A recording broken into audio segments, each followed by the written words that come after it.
Caim Garcia did not even look at her bag. He looked at her face, and then he turned around and walked back to his horse. Just like that. No words, no explanation. Not even the basic courtesy of telling her to her face that she was not what he wanted.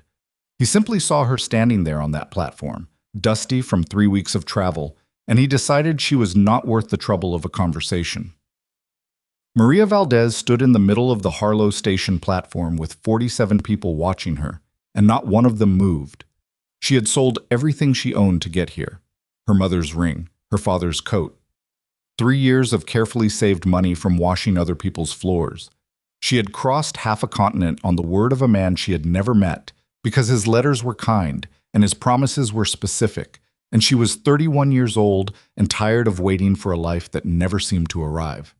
And now Caim Garcia was already 30 yards away, climbing back onto his horse, and the station master was looking at her the way people look at something broken that no one wants to clean up. If that were you standing on that platform, with nothing left behind you and nothing waiting ahead, what would you do?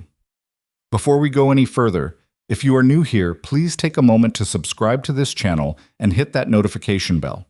Stories like Maria's take courage to tell, and I want to make sure you never miss a single one. Drop a comment below and tell me what city or country you are watching from. I want to see exactly how far this story travels. Now let us go back to that train platform, because what happened next changed everything. The train had been 3 days late out of St.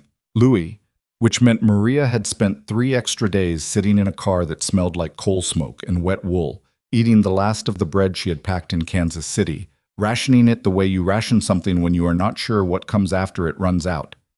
She had not slept much, not because the seats were hard, though they were, but because she kept going over the letters in her head.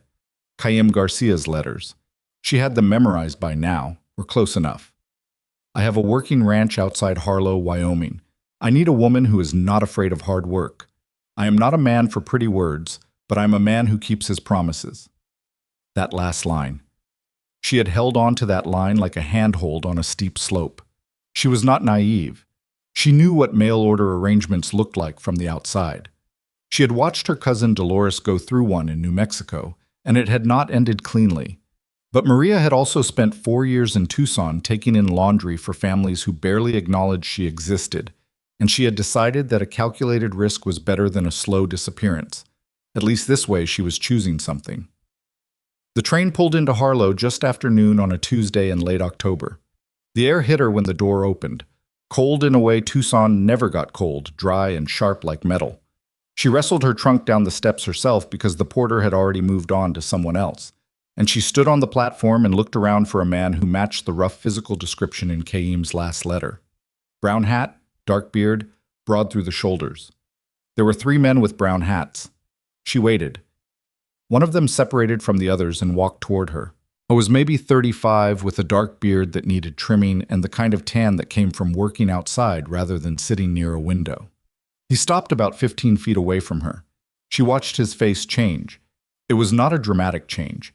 It was actually the opposite. It was the removal of expression, the way a man's face goes when he is deciding something privately and does not want anyone to read it. His eyes moved from her face to her trunk to her hands and back to her face. And then he stopped walking. She said, "Mr. Garcia?" He did not answer. She took 2 steps toward him. "I am Maria Valdez. We have been corresponding. I know who you are." His voice was flat. Not angry. Flat in a way that was worse than angry, because anger at least acknowledges that you exist enough to matter. Then he turned around. That was it. That was the whole exchange. He turned around and walked back toward the hitching post where his horse was tied, untied the reins with one motion, swung up into the saddle, and rode out of the station yard without looking back. Maria stood there. The cold air moved around her. Somewhere behind her, a woman whispered something to another woman. She heard a child ask a question and heard the mother shush it. She did not cry. She would think about that later, about the fact that she did not cry. And she would not be entirely sure whether it was because she was strong or because she was simply too stunned for tears to find their way out. In the moment, she just stood there, one hand on the handle of her trunk, the other hanging at her side, looking at the space where Caim Garcia had been. The station master came out eventually. I was a thin man in his 50s with a mustache that he had clearly been growing for years without much result. He looked at her trunk, then at her, then at the direction Kayem had gone. "Ma'am," he said, "was someone supposed to meet you?" "Yes," she said. He waited for more and she didn't give it. "Is there someone I can contact?" he asked. "A family member, perhaps?" She almost laughed. A family member. She had left the last of her family in Tucson, and the leaving had not been entirely mutual. Her brother had told her she was making a mistake, and she had told him that watching your life go nowhere was also a mistake, and they had parted on terms that were not quite broken, but were certainly bent. She was not going to send a telegram to bend them further. "No," she said, "there is no one." The station master looked uncomfortable in the particular way that men look uncomfortable when a woman's problem is clearly in front of them and they do not want it to become their problem. "I see," he said. "Well, the hotel in town has rooms, though I don't know what the rate—" "I don't have money for a hotel," she said. Not with shame, just fact. She had spent the last of her travel money 3 states ago. She had arrived on the expectation of arriving somewhere. He cleared his throat. "I see." "You keep saying that." He blinked. "You keep saying you see," she said, "and I don't think you do." He had no answer for that. He went back inside. She sat down on her trunk. The platform cleared out slowly the way platforms do after a train arrives, in clusters, families gathering their things, men lifting bags. The general reorganization of people returning to wherever they came from. Within 20 minutes, she was essentially alone. A few of the workers were moving freight at the far end of the platform. One man, she noticed, had not left. He was leaning against the far wall of the station building, not watching her exactly, but not watching her either. He was taller than Kayem, thinner through the face, with a beard that was lighter in color and longer, and he wore no hat. His coat was the kind of coat that had been repaired multiple times by someone who was more interested in function than appearance. He had a horse tied up a little apart from the others, a gray animal that looked steady rather than impressive. She noticed him the way you notice anything in your peripheral vision when your main view has just been taken away from you. Something to focus on while her brain worked on the problem of what to do next. She did not expect him to approach. He pushed off the wall and walked toward her. His boots were heavy on the platform boards. He stopped about 6 feet away, which was close enough to speak, but far enough to give her the option of pretending she hadn't noticed him. He stood there for a moment without saying anything, and she looked at him directly because she was in no mood for games or sideways approaches. "You were waiting for my brother," he said. She processed that. Brother. Kayem Garcia is your brother. Half-brother. Different mothers. He said it like a man who has said it many times, not with bitterness exactly, but with the resignation of a fact that has always complicated things. "I am Grayson Hale." He did not tell me he had a brother. He doesn't usually. He looked at her trunk, then at her hands. "How much money do you have?" She could have been offended by the directness of the question. She wasn't, particularly. "None," she said. "Where were you planning to go if this arrangement didn't work?" "It was supposed to work. It didn't." "I'm aware of that," she said. He did something with his mouth that was not quite a smile, more like an acknowledgement that she had given him the appropriate answer and he respected it. "You came from where?" "Tucson." "Any work experience?" She looked at him. "Are you trying to find me employment?" "No." He put his hands in his coat pockets. He looked out at the edge of town the way people look at something they are thinking about rather than something they are seeing. "I live up in the mountains, about 11 miles east, maybe 4,000 feet higher than this valley. I have been trying to find a wife for going on 2 years. Nobody in town will come up there because they say it's too far and too cold and too much work." He turned back to look at her directly. "I don't know why I'm telling you this." "I think you do," she said. He was quiet for a moment. "You're not afraid of hard work." "No." "How do you know if you've never worked at this kind of thing?" "I have been working since I was 9 years old," she said. "I have washed floors, and I have cooked for families who never learned my name, and I have managed a household for a woman who was dying slowly and could not do it herself. I have been cold before, and I have been hungry before, and I have been in places where I was the only one who thought I had any business being there." She looked at him steadily. "I know what hard work is." He studied her for a moment. "I need to know one thing," he said. She waited. Can you make decisions when I'm not there to make them for you? She thought about the trip here, about the 3 days late in St. Louis, and the decision to stay on the train rather than waste money on a room, and the woman in the next car who had been sick for 2 days, and the decision to sit with her through the night because she was frightened and no one else was offering, and the decision at every point along the route to keep going rather than turn back, even though turning back would have been easier and in some ways smarter. Yes, she said. Grayson Hale looked at her for a long moment. The arrangement would be practical. I need someone up there who can do real work and who won't give up when it gets hard. You'd have a home and enough food and protection from anything that comes up there looking for trouble. He paused. I won't pretend it's the life you imagined. The life I imagined didn't show up, she said. The almost smile came back. No, I suppose it didn't. She stood up from her trunk. She was not a short woman, and she was not built delicately. She had wide shoulders and hands that showed their work, and she had never in her life been confused with the kind of woman men wrote poetry about. She had made peace with that a long time ago, or she had tried to. If I come up that mountain with you, she said, and I do my work and I keep up my end, I want to be treated like a person who is doing those things, not like a problem you solved, not like someone you did a favor for. She looked at him hard. Do we understand each other? He did not flinch. Yes. Good. She reached down and picked up one end of her trunk. Help me with this. He blinked, then reached down and picked up the other end without a word. They carried it off the platform together. The station master watched from inside his window. Later, he would tell 3 different people the story of that afternoon, and each time the story would change slightly. And in the version he told most often, the woman had said something remarkable, though he could never quite remember what it was, only that it had made him feel he had been very slightly wrong about something without being able to say what. Maria Valdez did not look back at the train station. She made that choice deliberately, because she knew if she looked back she would see the last 3 weeks of her life sitting there on that platform like luggage no one claimed, and she was not ready to cry, and she was not going to cry in front of a stranger. And so she did what she had learned to do a long time ago in difficult moments. She picked a direction and she moved.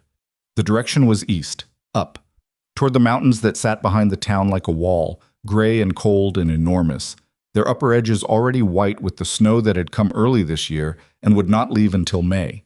She had not asked Grayson Hale if he was a kind man. She had asked if he could treat her like a person who was doing her work, and those were not the same question, and she knew it. She did not need kindness the way a person needs food or warmth. She needed respect, and the question she had asked him was the closest she knew how to get to checking whether that was available. The ride out of town was quiet. She sat behind him on the gray horse, which was not comfortable, and she did not complain about it. She watched the town shrink behind them. She watched the road change from something maintained to something approximated to something that required the horse to make decisions that the road itself was not making clear. Grayson said, after maybe 2 miles. My brother wrote to a lot of women. I see. He writes a good letter. He does, she agreed. He's not a bad man. He said it as if he was not entirely sure he believed it. He doesn't need to be a bad man, Maria said, to have done a bad thing. Grayson was quiet for a while. No, he said finally. I suppose he doesn't. She watched the mountains get bigger. They were closer than they had looked from town, or maybe it was that she was moving toward them now rather than looking at them from behind glass. And up close they were less like a wall and more like a collection of decisions that nature had made a long time ago and had not revisited. She had a sudden and very clear thought, I might not survive this. Not as a fear, exactly, more as an honest assessment. She was 31 years old and she had survived things that had bent other people, but she had also never been to Wyoming in October, and this mountain did not look like something that was going to make allowances for her learning curve. She sat with that thought for a while. She did not push it away. She had learned that pushing difficult thoughts away only meant they came back later when you were tired and couldn't handle them as well. And then she had a second thought, which followed the first one the way one step follows another. But I might. The mountain grew above them. The horse climbed. Maria Valdez held on and looked up at what was in front of her, and she did not look back at what she had left.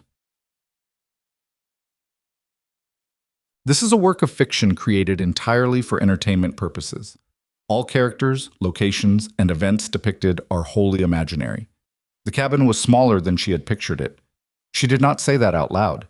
She had made a decision somewhere on the last 2 miles of trail, when the path had narrowed to something barely wider than the horse's shoulders, and the drop on the left side had become something she stopped looking at, that she was going to keep her first impressions to herself until she had enough information to know which ones were worth saying. The cabin sat against the mountain the way something sits when it has been put there out of necessity rather than preference. It was built from logs that had been cut and fitted by hand, and the fitting was good. She could see that even in the failing afternoon light, but it was not a large structure. One main room, from what she could see. A second smaller room attached at the back that might have been added later. A woodpile that was tall and serious and clearly the result of a great deal of work. A small outbuilding maybe 30 yards away that she guessed was for the animals. Grayson stopped the horse and dismounted first and then stood beside it without offering her his hand. She appreciated that. She swung down herself, misjudged the drop by a few inches, and landed harder than she meant to. Her knees took it. She didn't react. "I'll get your trunk tomorrow," he said. Left it at the Callie's place at the bottom of the East Trail. Figured it was too much weight for today. She nodded. She had not thought about the trunk. She was wearing everything she needed for the night, or close enough. He pushed open the cabin door and she followed him inside. The main room held a fireplace, a table with 2 chairs, a narrow bed along the far wall, and a collection of things, tools, rope, folded fabric, dried herbs hung from the ceiling beams, that told her this was a place where a person actually lived rather than a place kept ready for living. There was a second chair that was pulled up close to the fireplace with a book left open and face down on the seat, which meant he had been reading before he left this morning and expected to come back to it the same day. The book looked like it had been read before, several times. He started the fire without speaking. She looked around the room while he worked and made a quiet inventory of what was there. Cast iron pan. 2 pots, one larger than the other. Dried beans in a sack near the door, not properly hung where mice couldn't reach them. She would fix that. A rifle on the wall, cleaned and mounted correctly. The walls were fitted well enough that she couldn't feel a draft, which meant he had done good work on the construction or had fixed it after the fact. The floor was dirt, packed smooth. "Hungry?" he said, not looking up from the fire. "Yes. I have salt pork and bread." "The bread is from 2 days ago." "That's fine." He looked at her briefly over his shoulder like he had expected her to object, or like previous people in this situation had objected. She didn't know which and didn't ask. He made the food quickly and without ceremony, salt pork in the pan, bread set near the heat to soften slightly, and they ate at the table across from each other without talking much. The fire took hold and the room began to warm, and she felt the exhaustion of 3 weeks on a train and a day on a platform and 2 hours on a mountain trail start to settle into her bones like water into ground. "The back room," he said, pushing his plate aside. "It's got a cot and some blankets, not much else. You can have it." "What about you?" He gestured at the narrow bed along the wall. "I'll stay out here." She thought about arguing. She didn't. She was too tired, and the logistics of pride at this particular moment were more than she had energy for. She would sort out the permanent arrangements in the morning when she had slept and could think straight. She stood and picked up both their plates. "You don't have to," he started. "I know I don't have to," she said. She took the plates to the water bucket near the door and washed them with the kind of efficient, practiced motion that comes from doing something thousands of times. She set them to dry and went to the back room without saying goodnight. She lay down on the cot in her clothes and pulled the blankets over herself and looked at the ceiling of a cabin in Wyoming and thought, "Well, here you are." She was asleep in 4 minutes. She did not dream, or if she did not remember it. What she remembered was waking up before it was light because something outside was moving. Not loudly. It was actually the quality of the sound more than the volume that woke her, some animal stepping carefully near the outbuilding. She lay still for a moment, listening, and then she heard Grayson's boots hit the floor in the other room and the sound of him taking down the rifle from the wall. She got up. By the time she came into the main room, he was already at the door, rifle in hand, opening it quietly. She did not say anything. She just stood where she was in the doorway between rooms and waited. He was outside for maybe 8 minutes. When he came back, he had the rifle still in his hand, and there was something new in his expression. Not fear, but attention. The kind of attention you give to something that you've filed away to deal with later. "Mountain lion," he said. "Been circling for about a week. It's not hungry enough to be dangerous yet, but it will be when the snow gets deeper." She nodded. She had never been near a mountain lion in her life, but she understood the logic of what he had said. He looked at her standing in the doorway. He seemed to be deciding something. "You got up," he said. "Yes." "Most people would have stayed in bed." "Most people didn't come up here to stay in bed," she said. He put the rifle back on the wall. He didn't say anything else, but the way he moved after that, the set of his shoulders, something in how he put the rifle back, was fractionally different from how it had been at dinner. She noticed it the way you notice a shift in weather before the change has fully arrived. She went back to her cot. In the morning, she was up before him. She found oats in a sealed container on a high shelf. Properly stored, she noted, unlike the beans.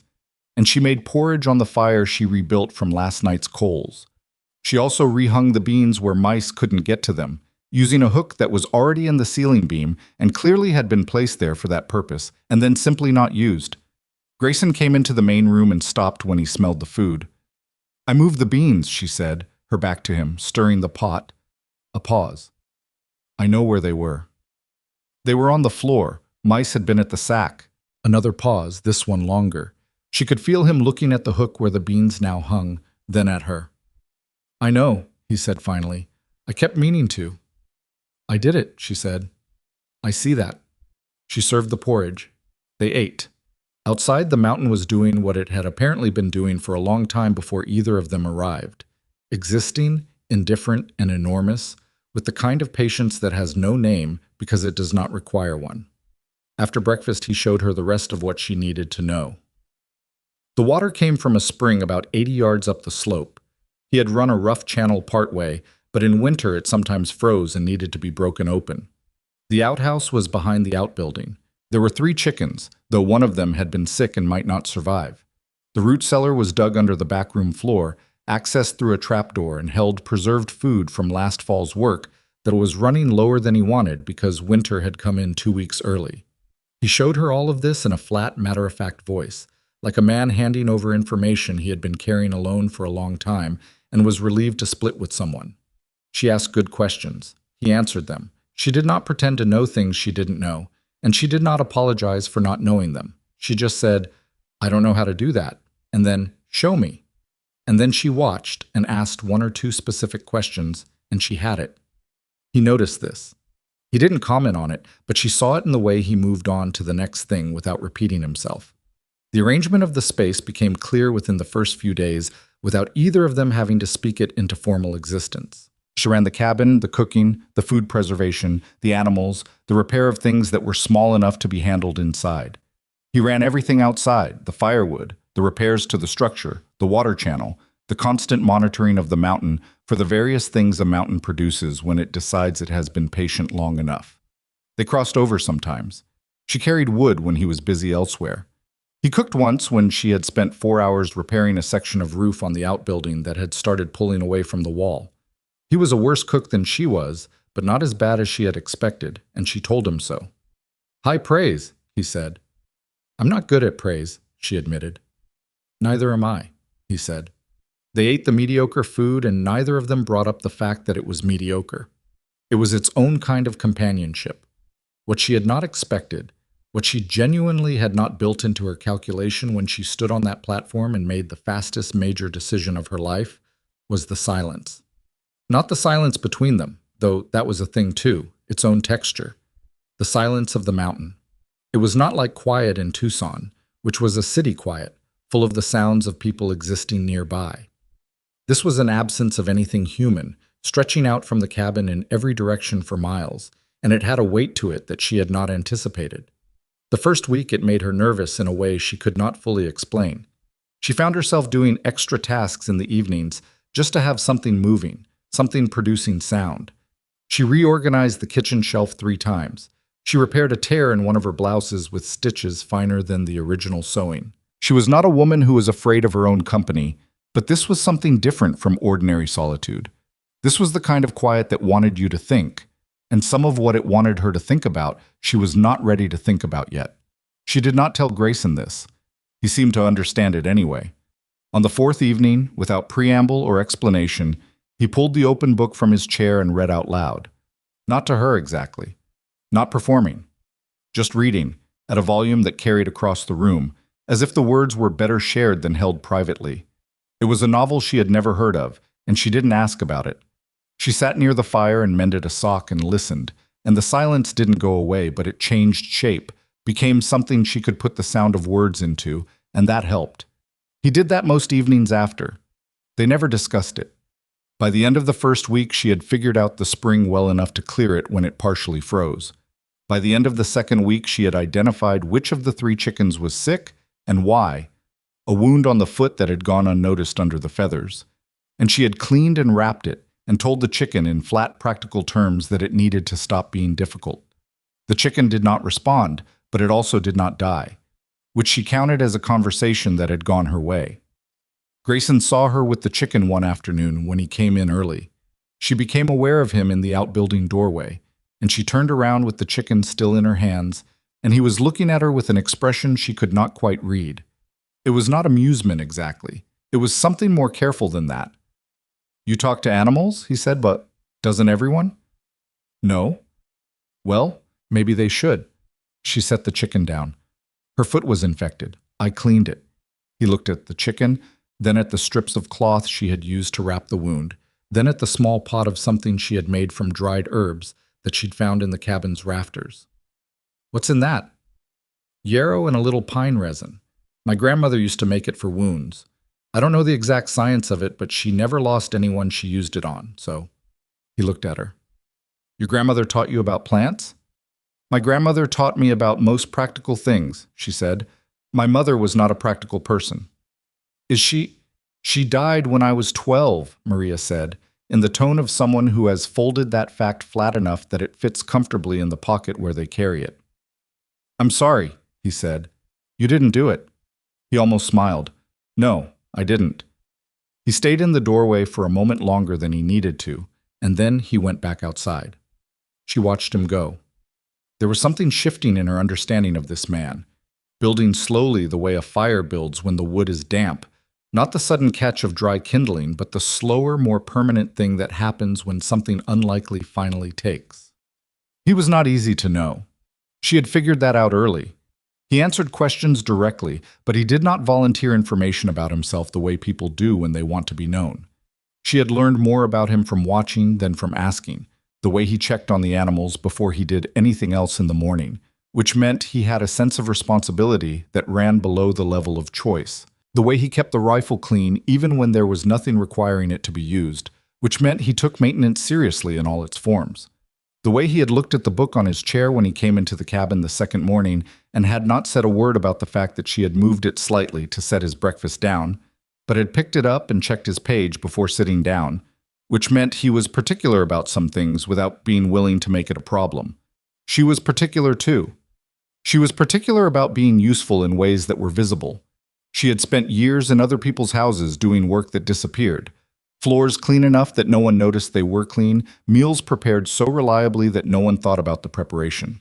She had decided somewhere in her 20s that if the work was going to be hard, it was at least going to be seen. Here, in this cabin, everything was visible. The food she made sat on the table between them. The wood she carried was there in the pile. The chicken with the bandaged foot walked around the outbuilding as evidence of an hour of her attention. There was no house with 20 rooms where her work could be absorbed and rendered invisible. Everything she did either mattered or it didn't, and she could see which in real time. She had not understood before she came here that this was something she had been wanting. About 3 weeks in, she made an error. It was a small error with the potential to become a large one. She had been watching the weather from habit and had noticed what looked like a fast-moving front coming in from the northwest. Heavier cloud. The particular gray-white that she had learned in her short time on the mountain meant snow was in it. She made the judgment that they had about 6 hours. She was wrong. They had about 2. Grayson was out past the tree line checking the lower trail for washout damage from the previous week's rain. She was in the cabin when the first snow started, and she immediately understood that her estimate had been off, and that Grayson was a mile away on a trail that would become slippery very fast. She put on her coat and her boots, and she went after him. Not in a panic. She was not built for panic, or she had trained it out of herself to a degree where it didn't show in her movements even when it was there. She moved quickly, focused, with the rope she had grabbed from the wall coiled over her shoulder, because she was not going onto a mountain in developing snow without a rope, and she was not going to apologize for that decision. She found him a quarter-mile down the east trail, coming back already because he had also read the weather wrong and was trying to make up the time. He stopped when he saw her coming toward him, and he stood there in the beginning snow with an expression that moved through several things quickly. "You came out," he said. "You were below the tree line in a snowstorm." "I was coming back." "I know." She kept walking toward him. "I came anyway." He looked at the rope on her shoulder. She looked back at him, daring him to make something of it. He didn't. They went back up the trail together, and the snow was coming faster now, and once on a loose section of path, she grabbed his sleeve to stop him from a bad step he hadn't seen, and he stopped and looked down at her hand, and then back at her face, and then they kept walking. Back in the cabin, they stamped the snow off their boots and hung their wet coats, and she built the fire up without being asked while he checked that the animal shelter was secure from outside. When he came back in, she had coffee going. She had found a small amount of ground coffee in a tin on the high shelf that she had been rationing for 3 weeks against a day that needed it. She poured him a cup without asking and set it at his end of the table. He sat down and looked at it. He picked it up. He held it in both hands for a moment without drinking it, and she could see something working through him, some kind of accounting that was happening behind his eyes, some recalibration. "You rationed that," he said. "Some things need to be saved for the right moment." "How long?" "Since the second day." He was quiet. He drank the coffee slowly. She sat across from him with her own cup, and the snow came down hard outside, and the fire burned properly, and the cabin held against the weather the way it had been built to do. "I miscalculated the front," he said. "So did I," she said. "I thought we had 6 hours." "I thought we had 4. "Then we were both wrong." He turned his cup in his hands. "Most people, when they make a mistake, spend time explaining why it wasn't really their fault. Does that change the mistake? No. Then what's the point?" He looked at her across the table. The fire moved in the fireplace. Outside, the snow kept coming. "I haven't figured out what to make of you yet," he said. It was not a compliment and it was not an insult. It was just the truth, offered plainly. "You have time," she said. "I suppose we both do." She finished her coffee. She rinsed both cups and set them to dry, and then she went to the back room to get the mending she had been working on, because there was a storm outside and the cabin was warm and the work was there, and that was the shape of the evening. But she sat with what he had said as she worked. "I haven't figured out what to make of you yet." She thought about Caim Garcia on that platform, the way he had looked at her and decided in 3 seconds. Not even 3 seconds. Less than that. The look, and then the turn. The decision made so fast that it couldn't have been about her at all. It must have been about the idea of her. And when the reality didn't match the idea, he didn't have any place to put the reality, and so he just left it standing there. Grayson had not yet figured out what to make of her. That was different. That was someone actually looking. She kept mending. The needle went in and came out.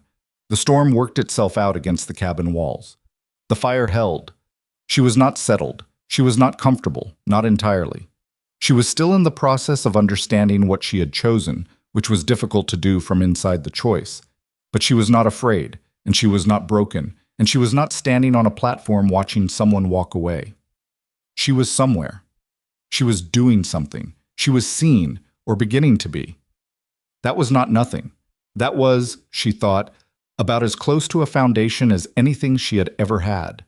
She put the mending down and listened to the storm, and did not try to decide yet what any of it meant. This is a work of fiction created entirely for entertainment purposes. All characters, locations, and events depicted are wholly imaginary. The snow that had come early in October did not leave. That was the thing about winter at this elevation that no amount of preparation fully accounted for.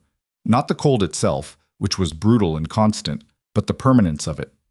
In Tucson, weather was something that passed through. You waited it out, and it moved on, and the sun came back and dried everything, and the world resumed. Here, the snow fell, and then it simply stayed, layer on layer, compressing under its own weight into something dense and serious. By mid-November, the trails below the cabin were buried under 2 feet of it. By the end of November, they were under 4. Maria had known, in an abstract way, that the mountain would cut them off from the valley below. Grayson had told her on the second day. He had said it plainly, the way he said most things. Once the first real snow sets in, we don't go down until spring. We have to be ready before that happens. She had nodded, and she had understood the words. But understanding words and living inside what they describe are 2 different things, and she understood that now in a way she had not before. They were, for all practical purposes, alone on the mountain. Completely alone. The nearest other person was the Callie family, 11 miles down and 3,000 feet lower, which in winter conditions might as well have been a different continent. There was no going for help. There was no sending word. If something went wrong up here, an injury, a sickness, a structural failure, any one of the 100 things that could go wrong in an isolated structure in a Wyoming winter, the solution was going to have to come from inside this cabin, or it was not going to come at all. Maria worked with that knowledge the way she worked with most difficult facts. She made it useful. She inventoried everything in the root cellar and on the shelves and in the outbuilding with a specificity that Grayson watched with what she was beginning to recognize as his version of being impressed. He didn't say much, but he paid attention, and when he paid the particular kind of quiet, sustained attention he was paying now, it meant something was registering with him. "You're counting by week," he said, watching her work. "By week and by person," she said. "You eat more than I do. Not drastically, but enough to account for. Most people just divide by 2. Most people run out in February and start rationing too late," she said. He was quiet. She kept counting. What she found was not catastrophic, but it was not comfortable either. The root cellar held enough preserved meat, dried beans, salt pork, and canned goods to carry 2 people through until late March, at a normal consumption rate. The problem was that winter at this altitude required more calories than normal, because keeping warm was itself work that the body charged for. She adjusted her estimates, and the comfortable margin became a tighter one. She told him exactly what she found. No softening of it, no performance of optimism. Just the numbers. He sat with the numbers for a moment. "I had planned to do one more hunt before the trails got impassable," he said. "I put it off." "Can you still?" "If the weather holds for 3 days." "The weather is going to hold for 2, she said. It was not a guess. She had been watching the sky every morning with increasing attention, learning the specific way clouds moved around this particular peak, learning what the temperature drop at night predicted for the afternoon. She was not always right. She was right more often than she had been a month ago. 2 might be enough, he said. "Then go tomorrow," she said. "Early." "You'll be fine here alone?" She looked at him. It was the kind of look that answered the question without requiring words. He had the decency to look slightly embarrassed for asking. He left the next morning before light. She heard him moving in the main room, heard the door, and then heard nothing. The cabin was very quiet in a way it had not been quiet before. Not the shared quiet of 2 people in separate rooms, but actual solitude, the walls of it close and specific. She did not waste time feeling the solitude. She had work. She spent the first day reinforcing the seal on the north-facing wall of the back room, where she had noticed a thin line of cold air coming through at the corner where the logs met the frame. She used a mixture of clay and dried moss that she had been preparing for a week, pressing it into the gap in careful layers and letting each one dry partially before adding the next. It was slow work, and her fingers were cold through the whole of it, and she had to stop twice to warm them, but by the time the light failed, she had it sealed well enough that the back room was noticeably warmer. She also checked the chickens. The sick one, she had started thinking of her privately as the difficult one, because names felt like a commitment and she was not ready for a commitment to a chicken, had continued to improve. The foot was healing. She was eating. Maria changed the wrapping and told her, again, in a flat voice, that her survival was not optional. Grayson came back the second afternoon with 2 deer. He came through the door looking exhausted in the bone-deep way that comes from 2 days of cold and physical work without adequate sleep, and she had soup on the fire because she had made it in reasonable confidence that he would be coming back cold and tired, and he sat down at the table and wrapped his hands around the bowl and did not speak for several minutes. "Thank you," he said finally. "It's soup." "I know what it is." She let that sit. She sat across from him and ate her own bowl and looked at the table and did not make more of the moment than it was. He had brought back enough meat to substantially change their winter outlook. She spent the next 3 days processing it, cutting, salting, hanging strips to dry in the back room where the temperature was cold enough to work for preservation, packing some of it under a layer of rendered fat in the sealed crocks in the root cellar. It was cold, heavy, unpleasant work, and she did it without complaint because the alternative to unpleasant work in November was an even less pleasant February. Grayson helped when he was not doing other things. They worked side by side at the table, and he was efficient with his hands in the way that hunters are, the way people who have been processing game since childhood are. And she was efficient in a different way. The way of someone who has always had to be organized because disorganization costs you. Their efficiencies were compatible. They did not get in each other's way. At some point in the second day of this work, he said, without looking up from what he was doing, "What did you think you were coming to?" She considered the question. "I thought I was coming to a ranch. In the valley." "Yes." "With Chaim." "Yes." He was quiet for a moment. What did his letters say specifically? She thought about it. He said he had a working ranch. He said he needed someone who could handle difficult work. He said Wyoming was not for everyone, but that for the right person it was a real life. She paused. He said he kept his promises. Grayson made a sound that was not quite a laugh. "He keeps the promises he makes to himself," he said. "Other people's are more variable." "You know him well." "I know him the way you know a person you grew up partly alongside and don't entirely understand," he said. "We have different mothers. His was, she had certain ideas about what a person should look like, what a woman should look like." Set down the piece of meat he was working on and picked up another one. "He's not cruel on purpose. He built a picture in his head, and when the picture and the reality didn't match, he didn't know where to put the reality." "You sound like you're defending him." "I'm not defending him," he said. "I'm explaining him. Those are different things." "Are they?" "Defending him would mean I think what he did was acceptable," he said. "I don't. What he did was cowardly, and it was wrong, and if he had done it to someone who didn't have the particular quality of not falling apart when things go badly, it could have destroyed a person." He looked at her directly. "I'm just saying I understand the mechanism of it." She looked back at him. "I don't need him explained to me," she said. "I was there." "I know you were." "What I need explained to me," she said, "is why you were there." He picked up the knife again. He worked for a moment before he answered. "I go to the station sometimes when I'm in town. It's not something I plan. I was there picking up a supply order and I saw Chaim's horse outside and I figured," he stopped. "I don't know what I figured, that he might actually do it this time, that maybe it was going to work out for him." "But you stayed." "I stayed because I saw what he was going to do before he did it," he said. "I could tell from halfway across the yard, the way he slowed down, and I thought—" He shook his head. "I didn't think anything specifically. I just stayed." She digested this. "You felt responsible." "No," he said. "Not exactly. He's responsible for what he does. I stayed because—" He seemed to be looking for the right words and not quite finding them. "Because somebody had to." His kitchen went quiet. Outside, the wind had picked up and was moving around the cabin with a low sound that she had learned meant it was coming from the northwest, which usually didn't bring more snow, but did bring a drop in temperature. "Thank you," she said, "for staying." He looked at her briefly. "You would have managed." "I know I would have," she said. "That's not why I'm thanking you." He didn't answer that. He went back to his work. But she noticed the set of his shoulders changed again in that way she had been learning to read, and she filed it away without comment.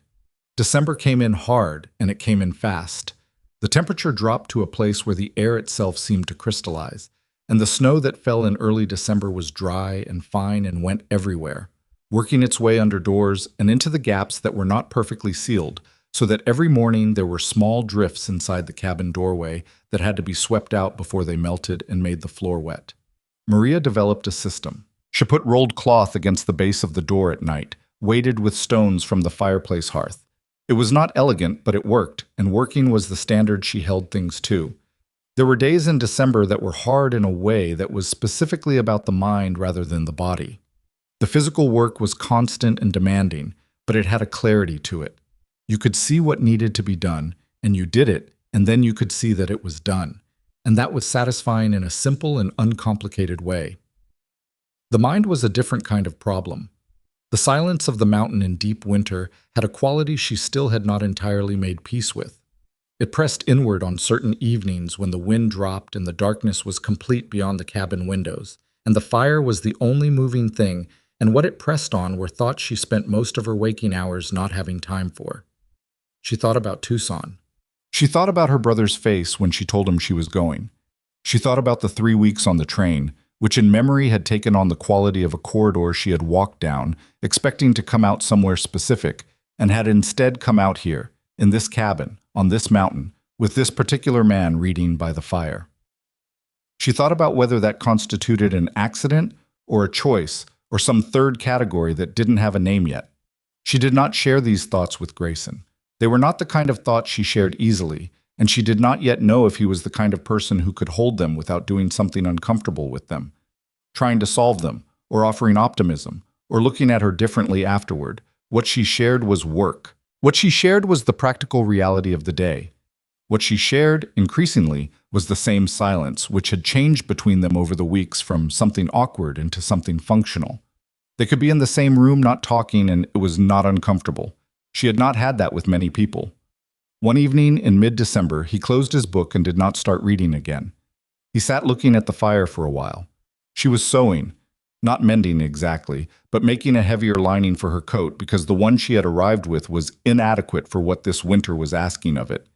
He said, "Do you regret it?" She kept her hands moving. "Regret what specifically?"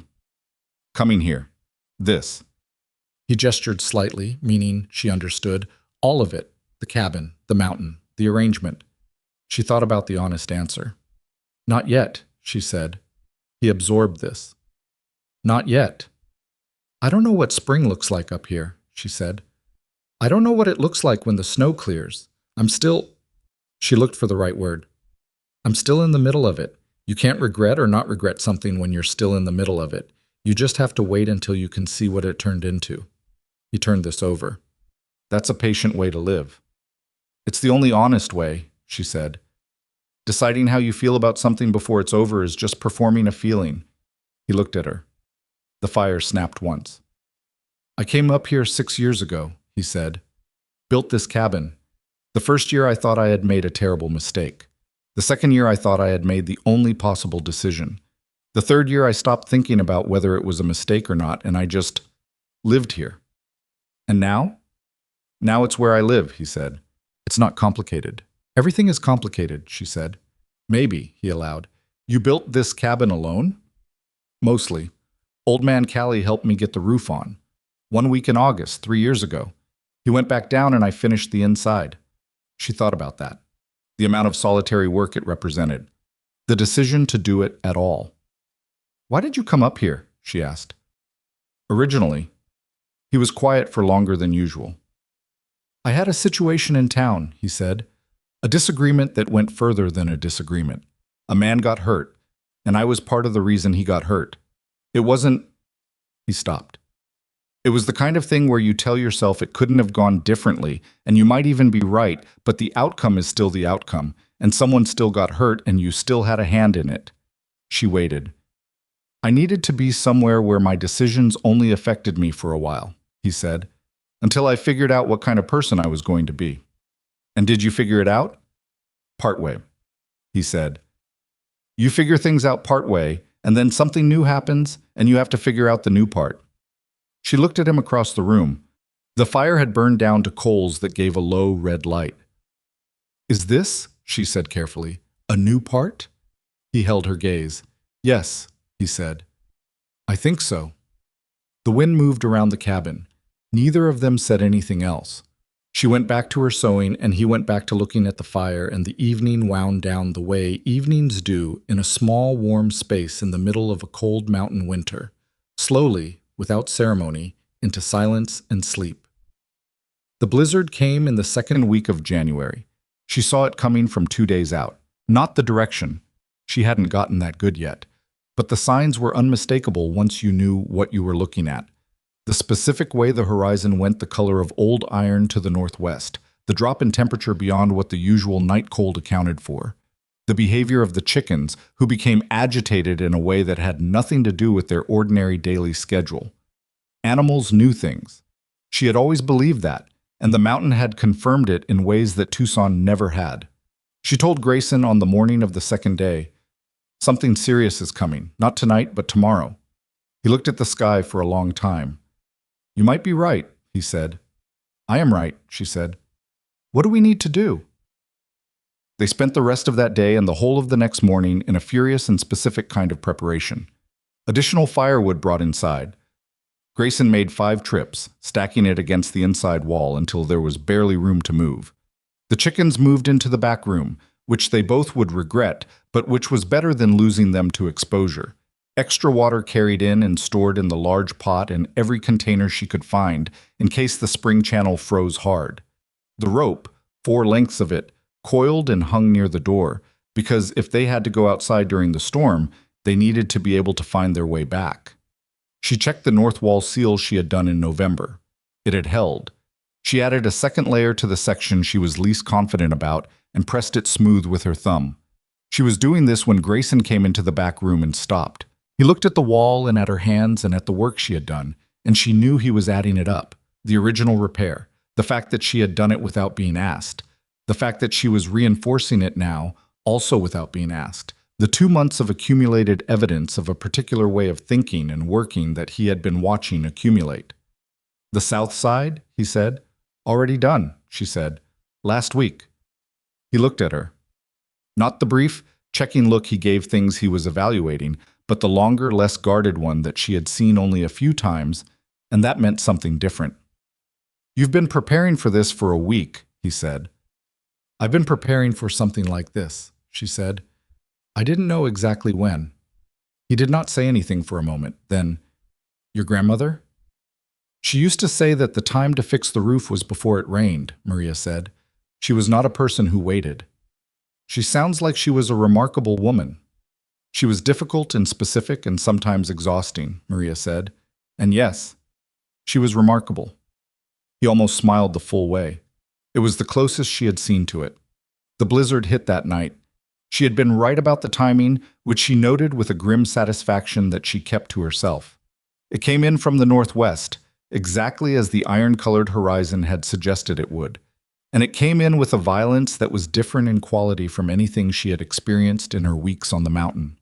This was not the snow that fell soft and constant and built up gradually.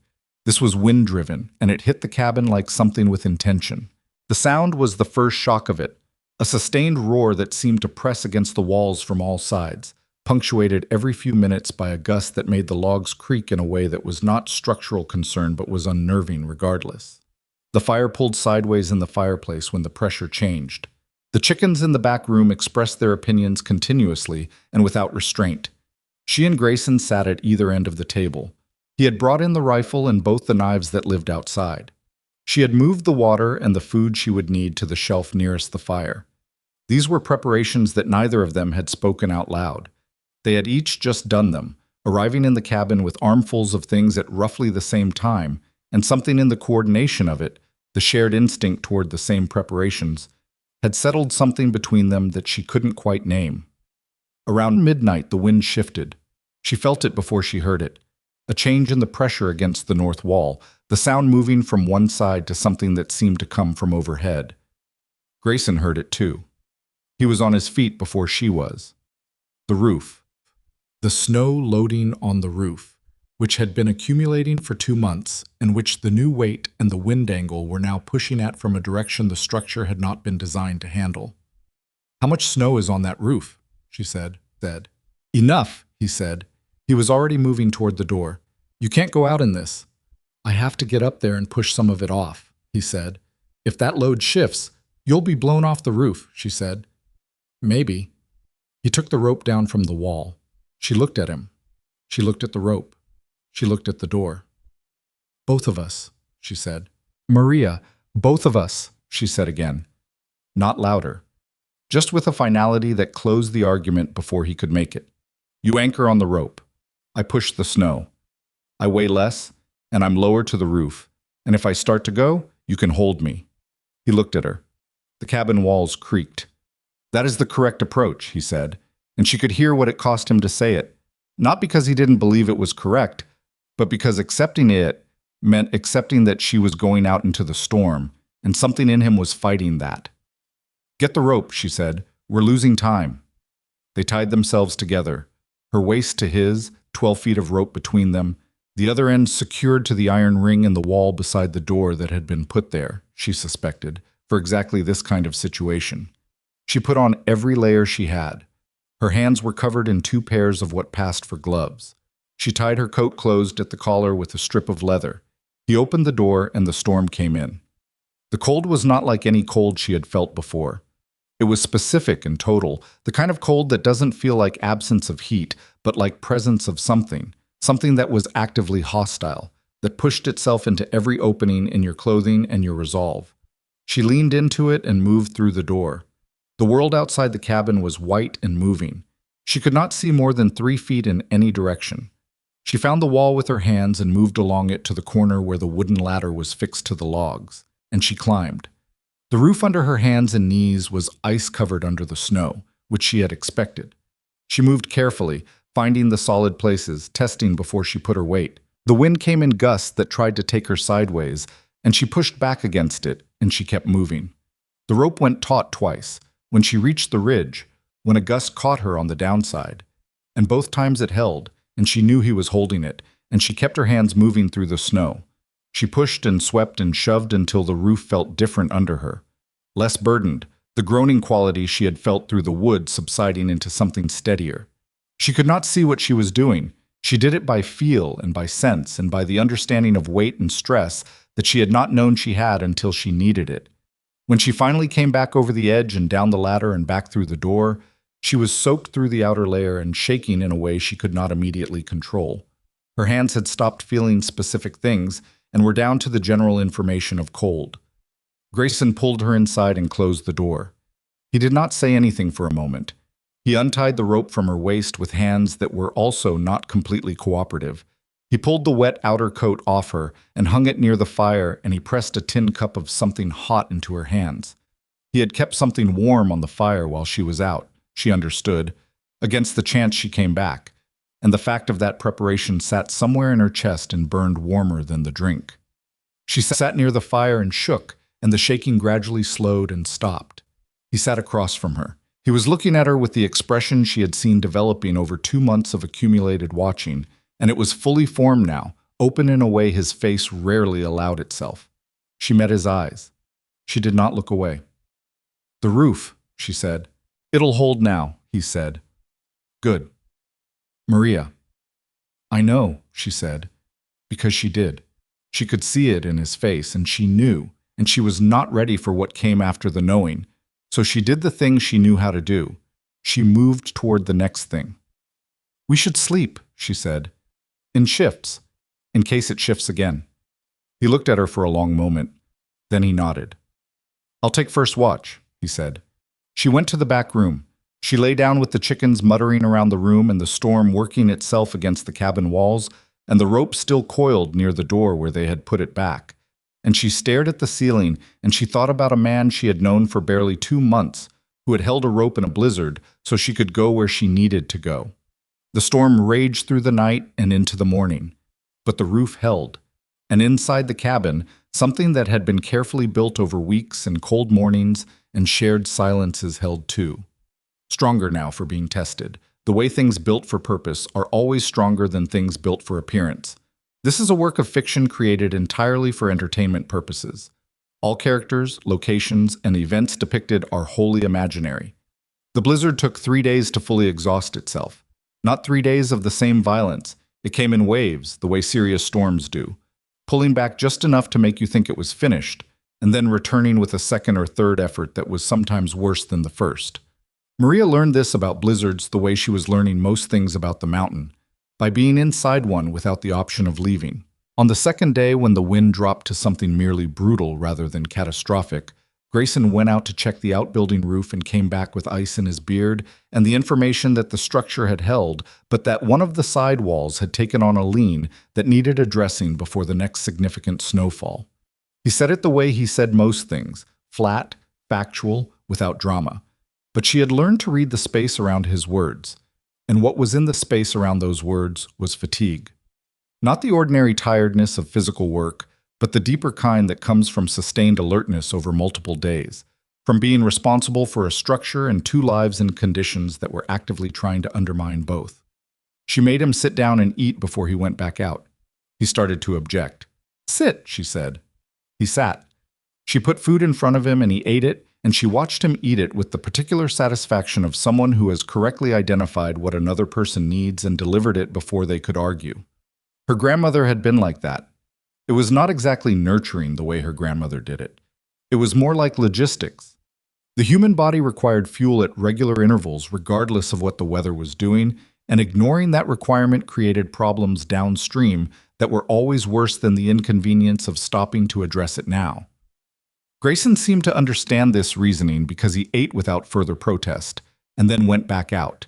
And when he came back in the second time, the lean in the wall had been braced with two lengths of timber that he had apparently been keeping for exactly this kind of contingency. The third day, the storm truly ended. She knew it was over before the wind stopped completely. There was a quality to the silence that preceded the final quiet, a kind of settling, and she had been on this mountain long enough now to feel the difference between a storm pausing and a storm concluding. She stood at the cabin door and opened it and looked out at a world that had been remade overnight in white. The snow was deep, deeper than anything she had seen since arriving. It came up past the middle of her thigh when she stepped off the entry step, and it was still and unmarked in every direction, the surface undisturbed except where the wind had sculpted it into long, curved shapes that looked almost deliberate. The sky above was a color she had no specific word for, not blue exactly, more like the idea of blue after everything had been cleaned to its most fundamental version. She stood in it for a moment, alone, because Grayson was still inside banking the fire.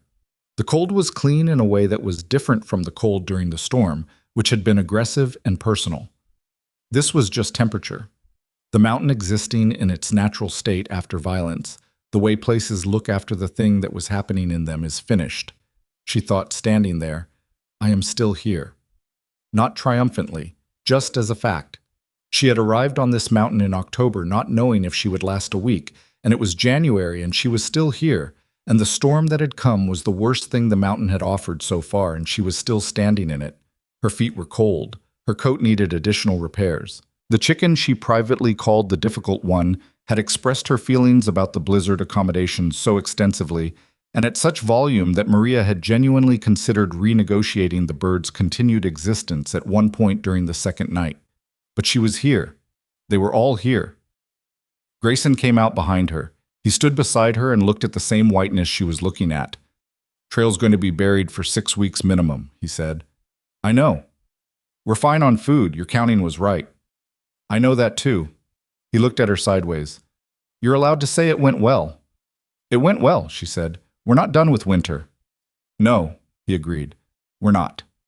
They stood there for another moment and then went back inside, because standing in the cold for the purpose of looking at the cold was something that required a reason, and they had both run out of reason for the moment, and there was work to do. February was quieter than January. Not easier. The cold was more consistent in February, less dramatic but more wearing, the kind of sustained pressure that operates on you slowly and that you don't fully notice until you realize you are more tired than the day's work should account for. But there were no more storms of the January magnitude, and the cabin held, and they fell into a rhythm that had by now become deeply habitual. She knew his habits the way you know the habits of someone you have lived in close proximity to through crisis, completely, and without having made a study of it. She knew he woke before her and did not speak for the first 20 minutes. She knew he thought better on his feet, that when he was working through a problem, he moved around the cabin doing small tasks that were not quite the thing he was thinking about. She knew he read slowly and carefully and went back to reread things, which was either thoroughness or stubbornness depending on your perspective. She knew that he had a sense of humor that was so dry and so infrequently deployed that she had nearly missed it the first several times, and that catching one of his remarks and responding to it in kind produced in him a brief, real pleasure that he contained quickly, but not quite quickly enough for her not to see. She did not know other things. She did not know what had actually happened in town 6 years ago. The disagreement that had gone further than a disagreement, the man who had gotten hurt. She did not know if there had been a woman before or what had happened to her if there had. She did not know if he was lonely in the particular way that she was sometimes lonely, which was the loneliness not of being without company, but of being known only partially, only in pieces, because you had learned to present what was useful and put away what was difficult. She knew she was doing the same thing. She was aware of the irony. One afternoon in mid-February, she was working on the account she kept of their supplies. She had started writing things down in a small notebook she had found in her trunk, entries made each week with dates and quantities and projected needs. And he came and looked over her shoulder at it. "You've been doing this since November?" he said. "Since the third day," she said. He was quiet, reading the entries. "This is very specific. A vague accounting doesn't tell you anything useful." "No," he said. "It doesn't." He straightened up. He moved to his end of the table and sat down. He looked at the notebook and then at her. "My father kept books like that," he said. "Not for supplies. For the ranch. Every transaction, every head of cattle, every expense.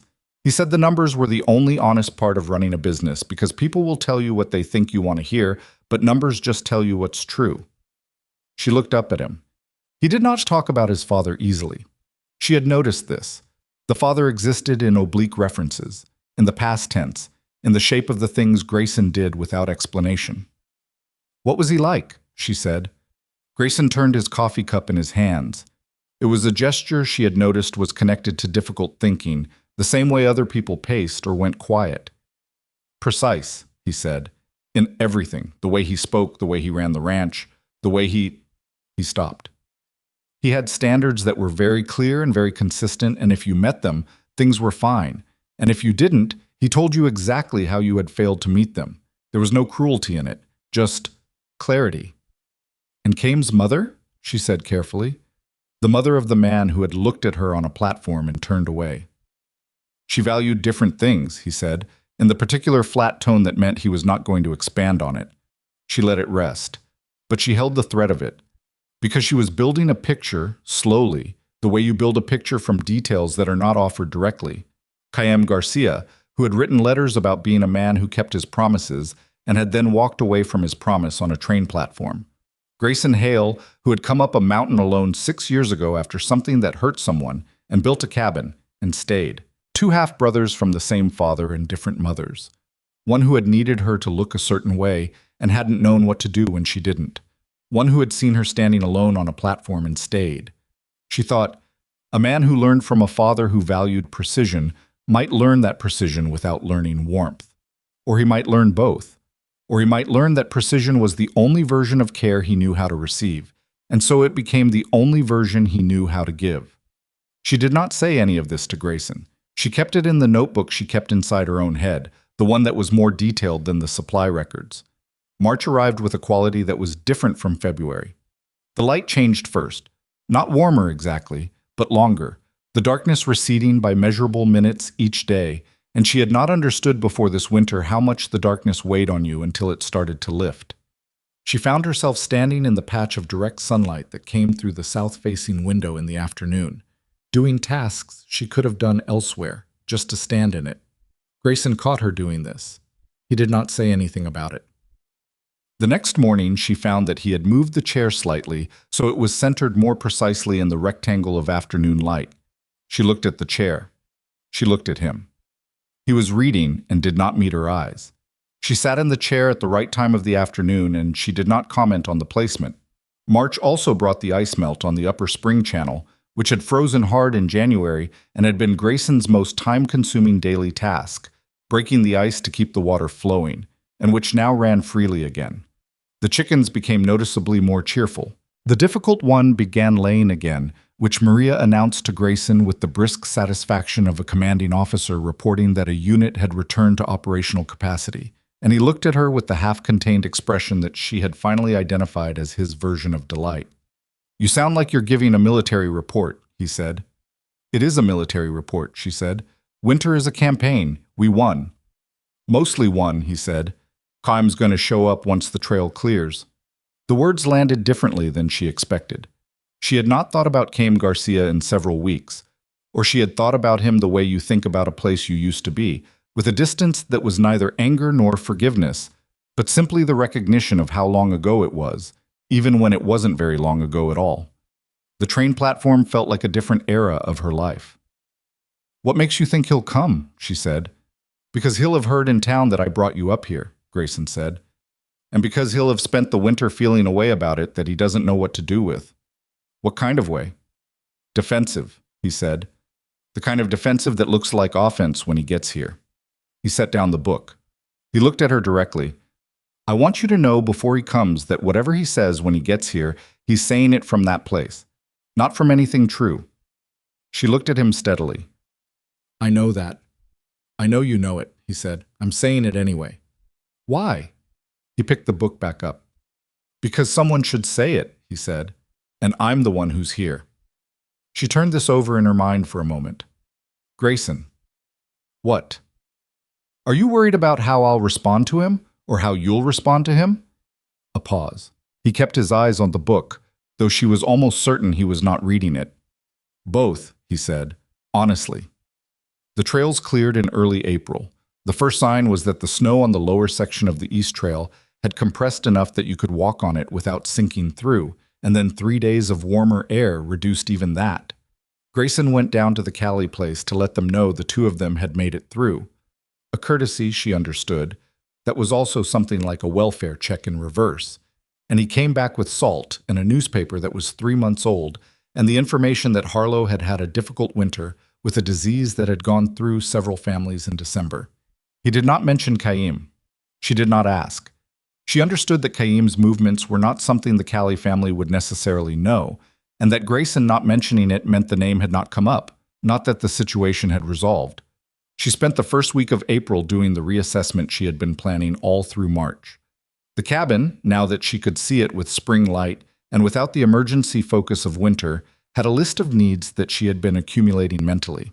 The north wall repair she had done in November had held through the winter, but the clay and moss mixture had a section near the upper corner that had shifted, and she wanted to redo it properly with a better material if she could find it. The back room needed a second hook for hanging things. The outbuilding wall that had taken the lean in the blizzard was stable, with Grayson's temporary bracing, but needed a permanent solution. She worked through the list with a methodical focus that she found genuinely satisfying.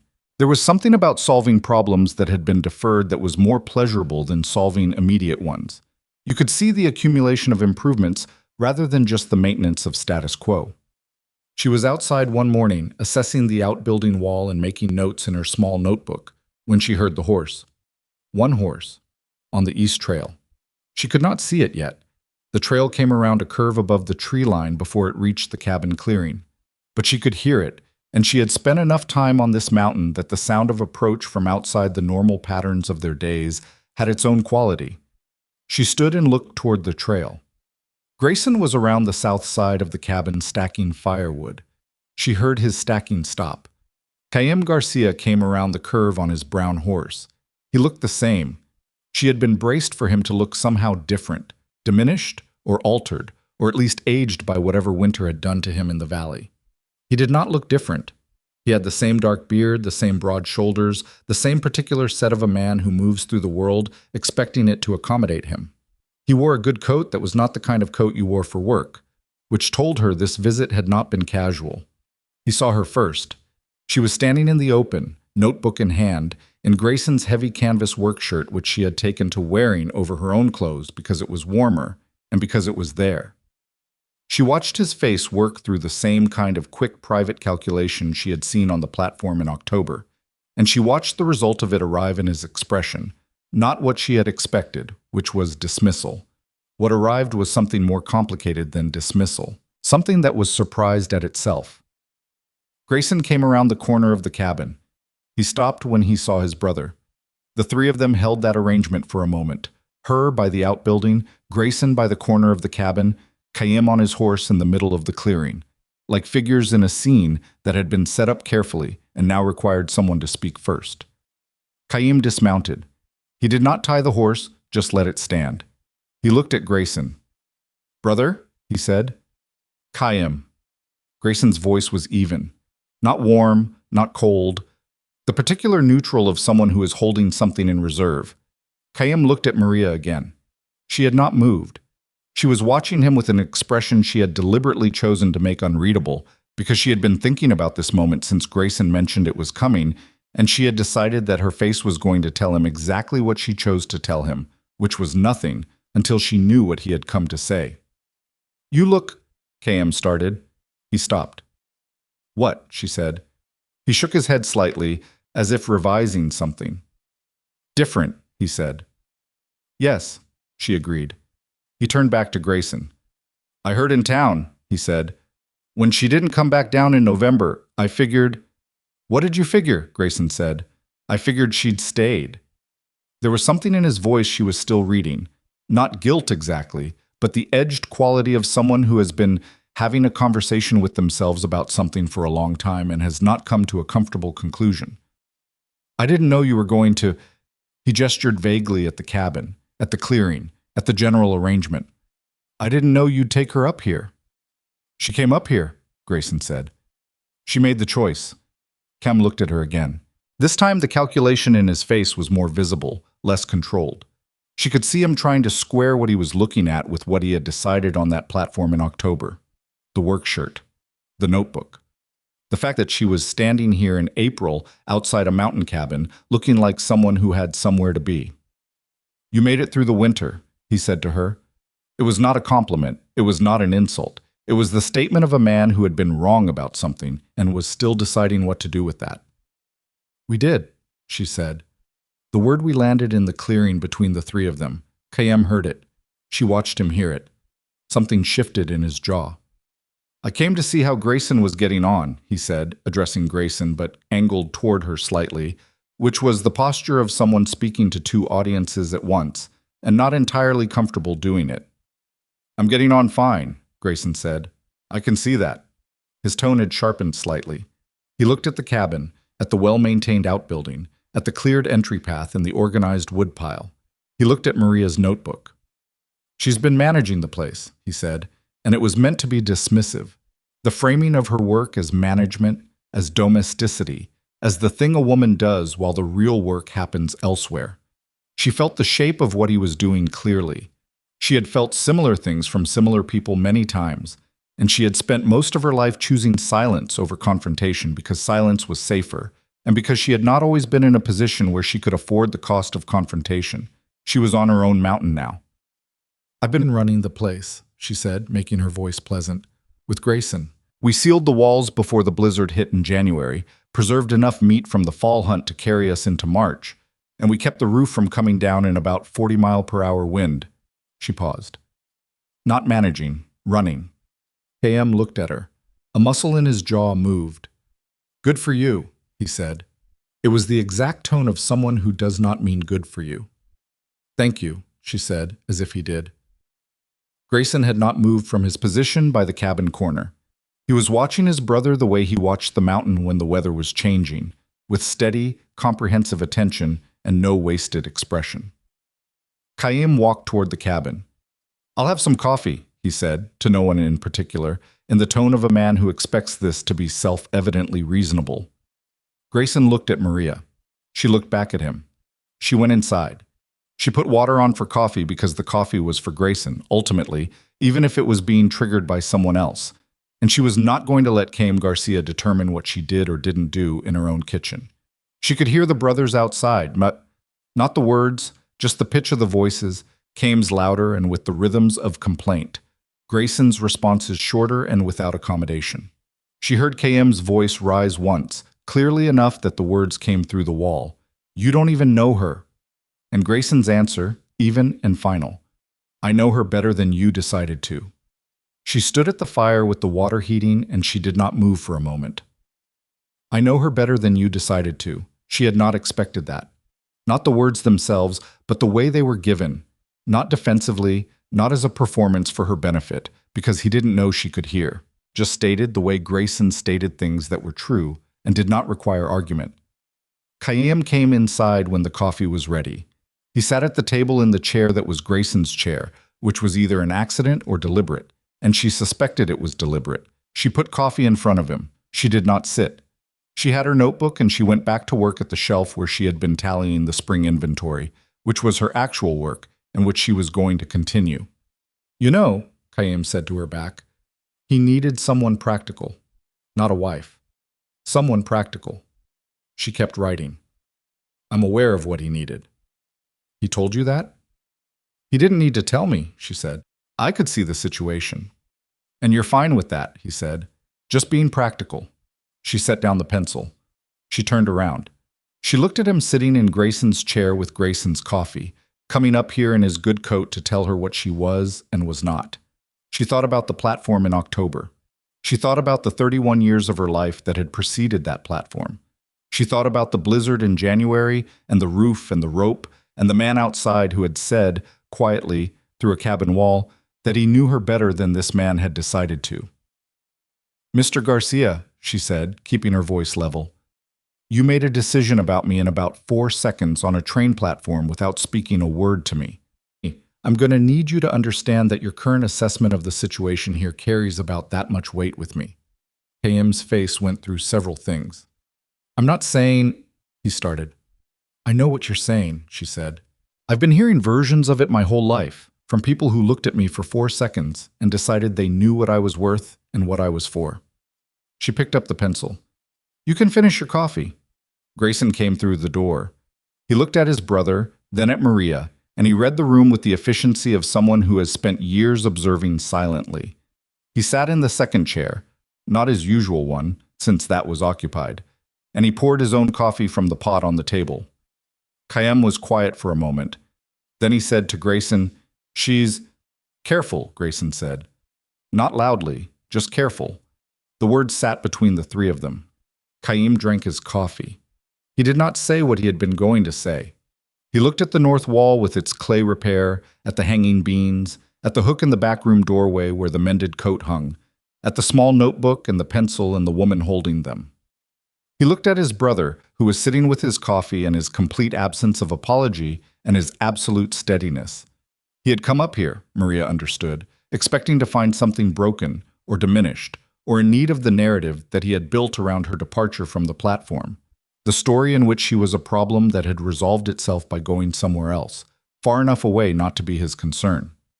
What he found instead was a woman who had learned the language of this mountain and was writing in it fluently, and a brother who was sitting in easy silence with that woman in a cabin that was clean and tight and smelled like coffee and wood smoke and something specifically like a place where people actually lived. That was its own kind of answer to a question he had not wanted to ask himself. He left an hour later. He shook Grayson's hand at the door. He looked at Maria. She met his eyes and held them. Ma'am, he said finally. Mr. Garcia, she said. He mounted his horse and rode down the east trail. Grayson stood in the clearing and watched until the trail curved and took his brother out of sight. Then he stood there a moment longer, looking at nothing in particular. Maria came out and stood beside him. The April air was cold still, but differently cold from winter. There was something alive in it now, the mountain exhaling after months of held breath. He's not going to understand it, Grayson said. Not unhappily, just as fact. No, she agreed. Does that bother you? She considered the question honestly. Less than I expected it to, she said. He looked at her briefly. Why? Because I'm not living here for him to understand it, she said. She looked at the trail where Kayem had disappeared, and then she looked at the cabin, and then she looked at the mountain that sat above and around them in its enormous, indifferent, specific way. I'm living here because it's where I live. The words came out and she heard them, and she recognized, in hearing them, that they were true in the way that things are true when you arrive at them, rather than decide them. Grayson was quiet. The mountain was quiet. The difficult one, somewhere in the outbuilding, expressed an opinion about the general state of things. We should fix that south wall section before the next rain, Grayson said. I know, she said. I've been thinking about it. I want to try a different mixture on the lower course. I have some materials in the shed. Show me this afternoon, she said. All right. They went back inside. This is a work of fiction created entirely for entertainment purposes. All characters, locations, and events depicted are wholly imaginary. The south wall repair took most of that afternoon and part of the next morning. Grayson had a supply of materials in the shed that she had not known about. A bag of lime that had been there since the original construction, still usable, and a particular kind of clay from the creek bed below the tree line that had a finer texture than what she had used in November. He showed her the mixture he had used on the original build, the ratio of components, the way you worked it into a gap with the heel of your hand rather than just pressing it flat. She watched once, and then she did it herself, and he watched her without correcting her because there was nothing to correct. "Your grandmother taught you to look at something once and then do it," he said. Not a question. "She said watching twice was for people who weren't paying attention the first time," Maria said, pressing the mixture into the lower section of the wall. She was not entirely right about that, but she wasn't entirely wrong either. She sounds like she was exhausting to grow up around.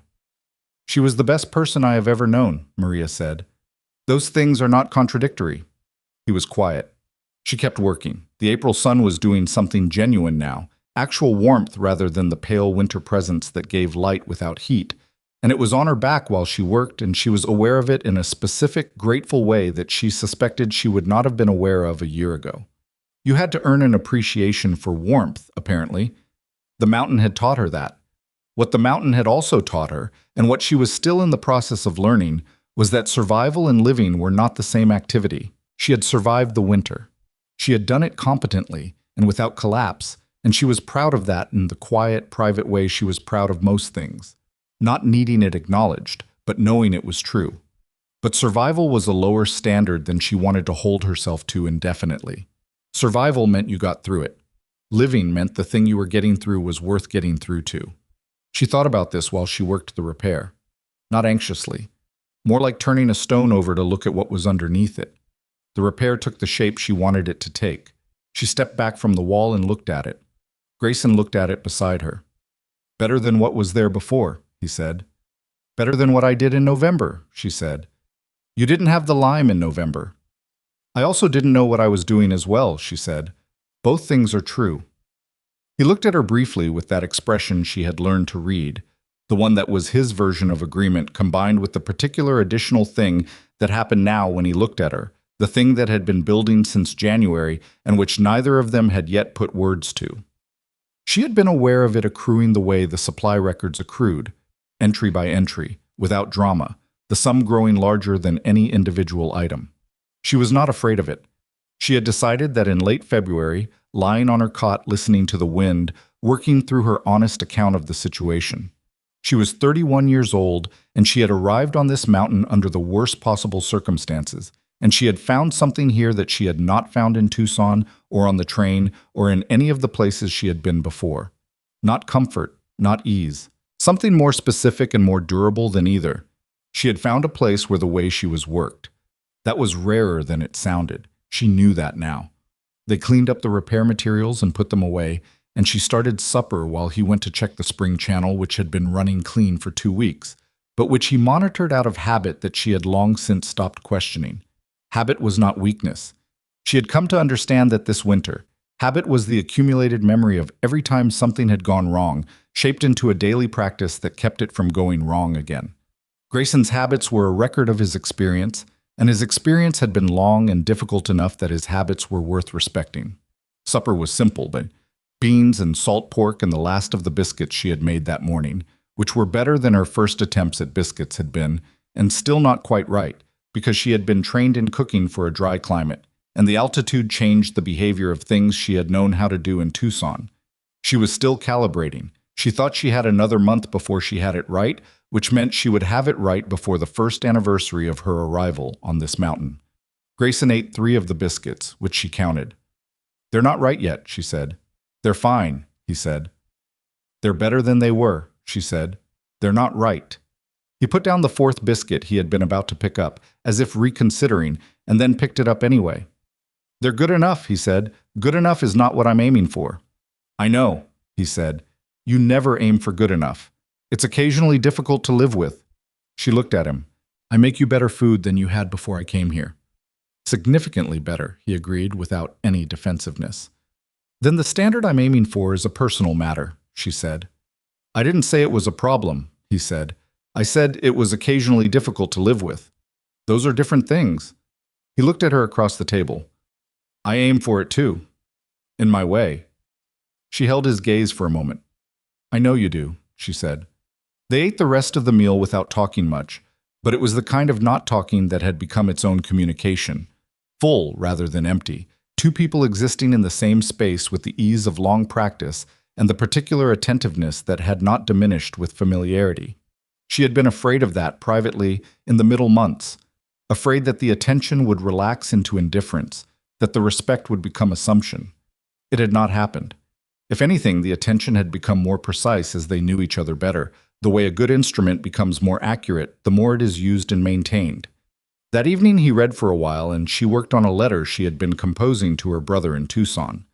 She had started it 3 times since the trail had cleared and had not gotten past the first paragraph. The difficulty was not knowing what to say. She knew what she wanted to say, broadly. The difficulty was that the last thing her brother had said to her was that she was making a mistake, and everything she had done since was technically evidence about whether he had been right, and she did not know how to write a letter that addressed that without it reading either as triumph or as defense, and she didn't want it to be either. She wanted it to be the truth, which was more complicated than either. She had come here under the worst possible circumstances. A man had looked at her and walked away. A different man had offered her a practical arrangement in the best of difficult options. She had taken the option not because she was saved and not because she was lucky, but because she had looked at it and made a calculation and been willing to stake herself on the calculation, which was the most honest version of any decision anyone ever made. And the calculation had turned out to be right, not because the mountain was kind. The mountain was not kind. The mountain did not care about her in any direction, but because she had been right about herself. She had known what she could do, and she had done it, and the life that had come from doing it was not the life she had imagined, but it was a real one, specific and hard one, and hers. She wrote, "Dear Edmundo, you said I was making a mistake. I have thought about this all winter. I think you were right that I was taking a risk, and I think you were wrong that the risk was a mistake, and I also think that at the time neither of us could have known which it was. I am well. I am better than well, which I know sounds like something you say when you are trying to convince someone, but I'm writing it here because it is true." She stopped. She read it back. She left it as it was. The letter to Edmundo sat on the shelf for another week before she added to it, because the difficulty of it was not something she could solve in one sitting, and she had learned this winter that some things required multiple attempts, and that the multiple attempts were not failure, but process. She added to it in pieces over several evenings, filling in what the winter had looked like, what the cabin looked like, what the mountain looked like in April when the snow started to show the shapes underneath. She did not mention Caim Garcia's visit. She mentioned Grayson in the careful, accurate way she would mention anything that was significant and still in formation, with honesty about what it was and without claims about what it would become. She sent the letter down with Grayson on his second trip to the Cali place in late April, folded and sealed with the wax from the stub of a candle she had been saving without entirely knowing why. 2 weeks later, he brought back a letter from Edmundo. She did not open it immediately. She set it on the shelf and looked at it while she finished the task she was in the middle of, which was restringing the rope guide between the cabin and the outbuilding, a safety measure for winter weather that she was putting in now, in spring, because that was when you had the time and the visibility to do it correctly. She finished the work, checked it twice, and went inside and sat at the table and opened the letter. Edmundo had 6 children and a short way with words, and she could hear his voice in the sentences, which were blunt and without ceremony. He wrote, "Maria, you always did what you wanted, so I don't know why you asked what I thought in the first place. I am glad you are alive. I told Dolores you were living on a mountain, and she said that sounded like you. If you are well, then you are well, and I am not going to argue with a fact. Come home when you want or don't. You know where we are." She read it twice. The second time, something in her chest loosened that she had not known was tight. Not reconciliation exactly. Not absolution. Just her brother, being her brother, in the specific way he had always been her brother, which was difficult and undemonstrative and fundamentally present. He was there. She was here. They both knew where the other one was. For 2 people who had parted in the way they had parted, that was enough. She folded the letter and put it in the notebook with her supply records. Grayson, who had not asked about the letter and had not looked at her in any intrusive way while she read it, said from across the room, "Good news or bad?" "Neither," she said. "Just news." He nodded and went back to what he was doing. May on the mountain was a revelation she had not been prepared for. She had survived the winter and she had held on through the gray patience of early spring, and then May arrived and the mountain became something she did not have a previous frame of reference for. Things grew here. Things that had been buried under months of white came back with a determination that she recognized from her own experience and found moving in a way she did not entirely want to admit. Wildflowers appeared on the south-facing slopes first, small and specific and not fragile at all. You had to look carefully to see they were flowers and not just a change in color because they were built for a place where being delicate was not an option. Green came back to the trees. The spring ran full and cold and loud enough that she could hear it from the cabin. She went up to the spring one morning in mid-May and sat beside it for a while. Just sat. She was not often still. She had a biological resistance to stillness that she suspected came from years of environments where stillness meant you were falling behind. But she was learning, slowly, that the mountain was teaching her something about stillness that was different from laziness or defeat. The mountain was still most of the time. It did not stop being the mountain. She sat beside the spring and listened to the water and did not think about anything specific, which was itself a thing she had not been able to do 6 months ago. Grayson found her there when he came up to check the channel. He stood for a moment, apparently uncertain whether to speak, and she looked up at him and he sat down on the ground a few feet away from her and looked at the water too. They sat there for a while. The spring made its own conversation. He said eventually, "I have been thinking about something." "Tell me." He picked up a small stone from the bank and turned it in his fingers. It was a gesture she had not seen from him before. He was nervous, she realized, or whatever the closest version of nervous was for a man who had spent 6 years becoming very difficult to read. "When I asked you to come up here," he said carefully, "I said it was a practical arrangement, that I needed someone who could do the work and would stay." "I remember," she said. "I said it that way because it was true at the time," he said, "and because I didn't have the right to offer you anything more than that, and I knew it." She waited. "What I want to say now," he said, "is that it stopped being only that a long time ago." He set the stone down. He looked at her directly in the way he did when he was not going to soften something. "I don't know how to say it without it sounding like something from a book, and I have no interest in sounding like something from a book." "Then don't," she said. "Say it the way you say things." He was quiet for a moment. The spring ran. A bird somewhere in the trees above made a sound and was answered. "I would like this to be a real marriage," he said. "Not a practical one. I think it already is, mostly, but I would like us to both know that we're in it that way, that it's a choice we're making deliberately." He looked at her steadily. "I'm not asking you because I need something from you. I'm asking because you are the person I want to be deliberate about." She looked at him. She looked at the man who had held a rope in a blizzard, who had moved a chair into a patch of afternoon sunlight without saying a word about it, who had looked at her on a train platform when everyone else was looking away and had stayed, who was not easy and was not simple, and had a history she only knew in pieces and a future she could not fully predict, and who had, over 7 months of mountain winter and shared silence and biscuits that were not quite right, become the person she thought of when she thought of where she was. She was not a woman who wept easily. She did not weep now. She looked at him, and she did not look away. "I know I'm not what you pictured," she said. "When you thought about having a wife, I know you are exactly what I would have wanted if I'd known what to want," he said. "I just didn't know what to want before you told me." She absorbed this. It was the most direct thing he had ever said to her, and it came out without decoration, and she believed it completely, which was its own kind of significant, because she did not believe things easily and never had. "Yes," she said. He looked at her. "Yes, what?" "Yes, deliberately," she said. "Yes, both of us knowing. Yes to the real thing." He held her gaze for a long moment.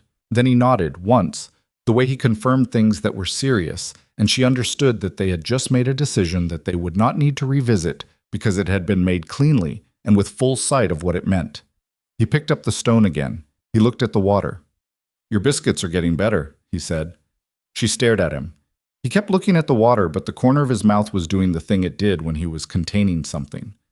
"That," she said, "is possibly the least romantic thing anyone has ever said in this kind of moment." I told you I didn't want to sound like a book, he said. She laughed. It came out fuller and less controlled than she expected, and it surprised her because she had not laughed that way in a very long time. Not the polite laugh or the managed laugh, but the one that arrived without permission. He turned to look at her when she laughed, and the thing he was containing was no longer contained, and she saw his face open in a way she had only seen in pieces before. The whole of it at once, and she thought, there he is. The actual man, without the careful management of what he showed. There he was. They went back down to the cabin together.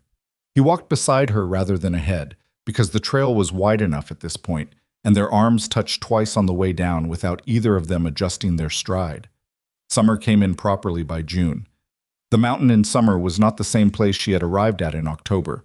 The trails were open and they went down to the Cali place twice, for supplies and for the company of other people, which she had not realized she missed as a discrete thing until she was in the middle of it. Margaret Cali was a woman in her late 50s who had been on the mountain most of her adult life and who looked at Maria with the particular appraising look of someone who has seen people come up a mountain and fail at it and was recalibrating her expectations. You made it through January, Margaret said. Not impressed exactly. More like acknowledging a data point. We both did, Maria said. Grayson's made it through a lot of Januaries, Margaret said. You were the new variable. I was aware of that, Maria said. Margaret looked at her for a moment. Then she smiled, which changed her face entirely. Good, she said. That's the right answer. A lot of people up here think the mountain's the test. The mountain's not the test. Knowing yourself is the test. The mountain just makes you do it out loud. Maria thought about this on the way back up the trail. She thought about the woman who had stood on that platform in October with nothing behind her and nothing yet in front of her. And she tried to connect that woman to the one now walking up a Wyoming mountain in June with a full pack and an accurate estimate of the weather and a marriage that had been chosen twice, once in desperation and once in full knowledge. And she could not quite connect them. Not because they were different people, but because the distance between them was so much larger than the months that separated them. 7 months. 7 months of the hardest work she had ever done, and the most honest accounting of herself she had ever been required to make. 7 months of a silence that had taught her something, and a man who had let her be seen without trying to decide in advance what he was seeing. 7 months of a mountain that had not cared about her in any direction and had therefore required her to care about herself. She had come here because a man had walked away. She was staying because she had walked towards something, even when she did not know that was what she was doing. That was the thing about the worst moments. You could not always tell, while you were in them, that they were doors rather than walls. You could not always tell that the thing pushing you out was actually pushing you somewhere. She had stood on that platform, and she had felt the full weight of being unwanted, and she had remained standing, and the remaining standing had been its own kind of answer to a question she had not known she was being asked. The question was not whether she was enough. She had never not been enough. The question was whether she was going to find the place where enough meant something. She had found it. It was 11 miles east and 4,000 feet up, and it had a leaking spring channel and a chicken who was constitutionally opposed to cooperation and walls that needed maintenance, and a man reading by the fire who moved chairs into patches of sunlight without explanation and held ropes in blizzards and told her biscuits were getting better at the most inopportune possible moments. It was not what she had pictured. It was better than what she had pictured, in the specific way that real things are always better than pictures. Messier and more difficult and more specifically, stubbornly, undeniably hers. She reached the cabin clearing. Grayson was already there, ahead of her on the last section because his legs were longer, checking the outbuilding door that had been sticking. She set her pack down and looked at the cabin the way she had not looked at it since the first evening she arrived, taking it in whole, seeing it for what it was rather than for what she needed to do to it next. It was a small cabin on a Wyoming mountain. The logs were good. The roof had held through a blizzard. The north wall had a repair on it that she had done herself and which had held through the coldest winter in recent memory. There was a rope guide between the cabin and the outbuilding that she had installed in spring and which was ready for next winter.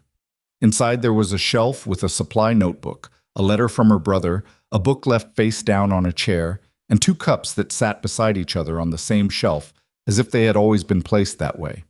It was not a grand life. It was not the life she had crossed a continent to find or thought she had.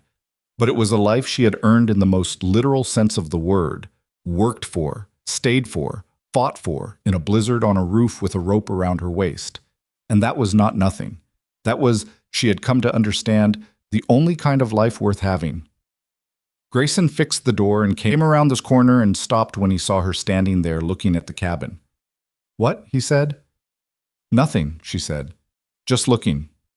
He looked at it too. "It needs paint," he said. "In about 3 years," she agreed. "Not yet." The east corner of the roof. "I know about the east corner," she said. "I have it in the notebook." He looked at her. "Do you have everything in that notebook?" "Most things," she said. He was quiet for a moment. "Am I in the notebook?" She picked up her pack and walked toward the cabin door. "You have your own section," she said. He followed her inside. The fire had been banked low before they left, and the room was cool, but not cold, and she built it up while he unpacked the supplies and put them away in the places they had come to agree on over months of negotiation that was never called negotiation. She watched him work, and he did not watch her back, but he was aware of her the way she was aware of him. The awareness of two people who have learned each other's physical vocabulary, who know without looking exactly where the other person is in a room. She thought of her grandmother, who had been married for 41 years to a man the family described as difficult, and who had described herself, when asked, as content. Maria had not understood that as a child. She understood it now.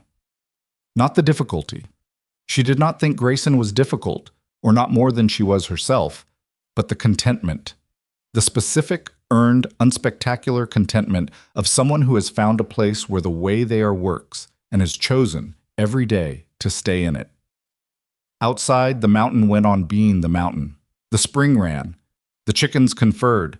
The trail wound down toward the valley where Harlow sat in its ordinary routines, where a train arrived every week and people began and ended journeys, and a station master said, "I see," to situations he could not solve, and sometimes, if you were standing on the right platform at the right moment, someone stayed who didn't have to.